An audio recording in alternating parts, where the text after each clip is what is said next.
It's time for Ask the Derm, and we have Dr. Lee back to help answer some questions. Just recently, Kris Jenner canceled an interview because she said she had a fat lip that most likely came from a spider bite. We've all heard this before, and Dr. Lee can't... Oh.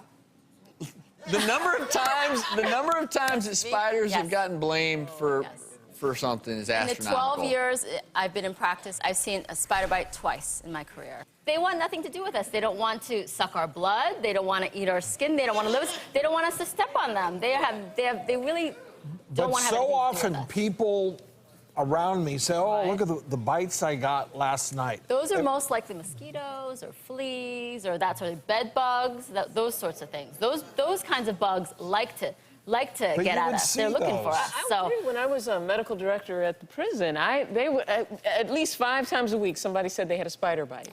And it was usually an abscess. Nobody knows because you don't actually see the spider or the spider bite. But everyone that didn't see it either. Everyone assumes that if they wake up and it bumps on the arm, that it was a spider bite. And what's funny is there's not a shift that goes on in the ER where chief complaint of spider bite doesn't show up on what we call the whiteboard, because everyone does blame it on spiders, and hey, it could be. Yeah, there are two spiders mainly that we look at as dermatologists, and we see like the black widow spider. We all know about that, especially here in California. We identify them with that red hourglass.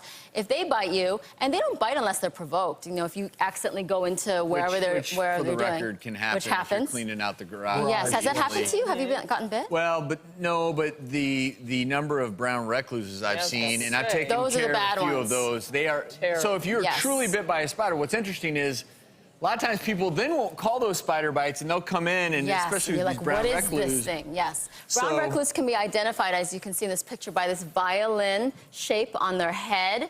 And these are the ones... Yeah, these are the ones you don't want. These hide in your storage containers, in cupboards, in your wood piles, and they're not really looking to bite you, but maybe you get into their business and they take a bite out of you, and this causes a big blister, redness, white clearing, and actually it leads to necrosis and gangrene. It can be quite large, and that needs debridement, that is extensive scarring, so that leaves you with something major. And so those are the spiders that I want nothing to do with. Yeah, definitely. So just know that not every bite is a spider bite. We have a Facebook question that I'd like to share, and this one is from Ashley, who asked, why does it seem like my hives always get worse at night?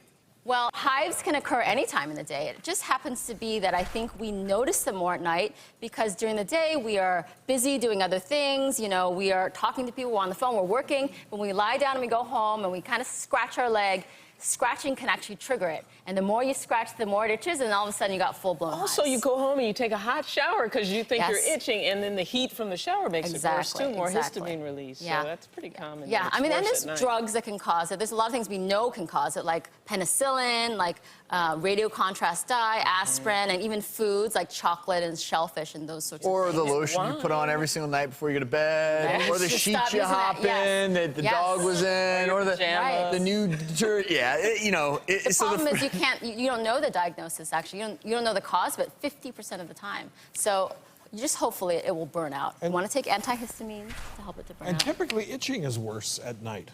Yeah, I just think it's part of us being calm and just having nothing else to do. You're trying to sleep, and then you start scratching, and it just goes out of control. That is the worst. Unless you have bed bugs. Yes. There's nothing. I do not have bed bugs. Okay. I know, they were accusing me of having... We are. I may have some spiders, but I don't know how many bed bugs.